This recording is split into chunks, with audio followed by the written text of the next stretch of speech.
Stephen, I mean, the MDC, where Combs is being held now, the Metropolitan Detention Center over in Brooklyn. Yes.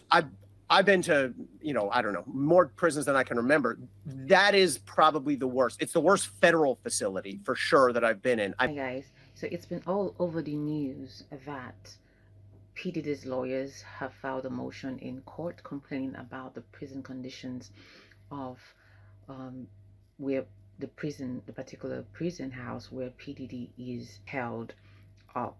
Now, for those of you who don't know, P. Diddy is in the MDC jailhouse in I think it's the Maximum Detention Center. I think that's what MDC means, in New York. And if you understand, jails and prison houses in the US, they're usually built on large hectares of land so that people can come out and take some fresh air. There are yards and barbed wires and all of that. But because New York, being an island state, is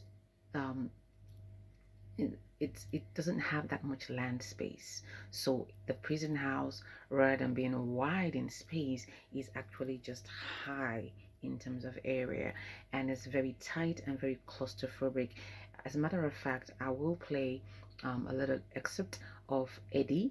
Eddie is a legal analyst that works for CNN, and he was being interviewed on Stephen A. Smith's podcast. Just listening. Okay, first of all, there used to be 2 prisons serving the New York area, one in Manhattan, one in Brooklyn. The one in Manhattan is now closed. So all those inmates, it is crazy overcrowded. Second of all, if you've been to prisons, a lot of them are on acres and acres of land, 40 acres, whatever, 30 acres. This is in Brooklyn. I mean, it's basically like half a block. So it's incredibly cramped. It's claustrophobic, man. When I go in there, Stephen, when I come out, I'm gasping for air. Like I'm a little claustrophobic. So that's the conditions in the jailhouse where the PDD is being held up. But as a matter of fact, on the other side, there are 2 ex-convicts who are very familiar with the prison system and how things work and how things are playing out. And if you listen to this Michael Cox and the other guy he's having a conversation with on his own channel, you will see how they go back and forth talking about the prison systems and what it is like, the day-to-day lifestyle of someone who has been in the prison system. You just don't think it'll ever catch up to you. So I think, yeah, like I said, if he ends up in a medium, I think he's going to put money on 6 or 8 guys' books. I think they're going to, like you said, they're going to order commissary. He's going to have somebody make it his bed. He's going to be, is it soft extortion? Yeah, I mean, I agree. He's going to do that. He's going to think he's doing it so that they can help make his, people will, whatever, they'll mop his room, they'll make his bed, they'll help do his clothes. Like, he's going to live very well, but it's still prison. It sucks. After a week in that cell, you start thinking, I don't know if I can do this. He's looking around that cell right now and he can't even think. Right? His thoughts are everywhere. He can't calm down right now. He's in a state of distress. He can't read a book. He's walking back and forth. He's pacing. He's like, yo, I need a legal call. He's telling his lawyers, I need you to come up here. He's in desperation mode where he has to do anything he can to get out of that cell. Because, look, I did 14 months in the hole, right? 4 days is too long. What hurts the most, probably the first 3 or 4 days is what hurts the most. You're instantly depressed. You just came off the street. You're in a cell all alone, no one to talk to. And you're like, damn, man. And you're facing a life sentence. And you know you're facing a life sentence. And sometimes you're all alone with no one else but yourself. You're all alone with your thoughts, right? He can lie to anybody he wants, but he can never lie to himself, man. And he knows what he did. And he knows what, his lawyers, he knows what he's got the indictment in his cell. He's reading it. That's what he's reading right now. He's probably, you know what it looks like? You've been there. This is what it looks like. This is what his indictment looks like right now. It looks like this right now. He's been walking around his cell now all day, balling it up. Like, man. He's got the waves spinning on his head. He's like, damn, man. He's scratching. He's like, man, what the... Man, why they say that? That ain't true. He's telling himself, no, I ain't do that.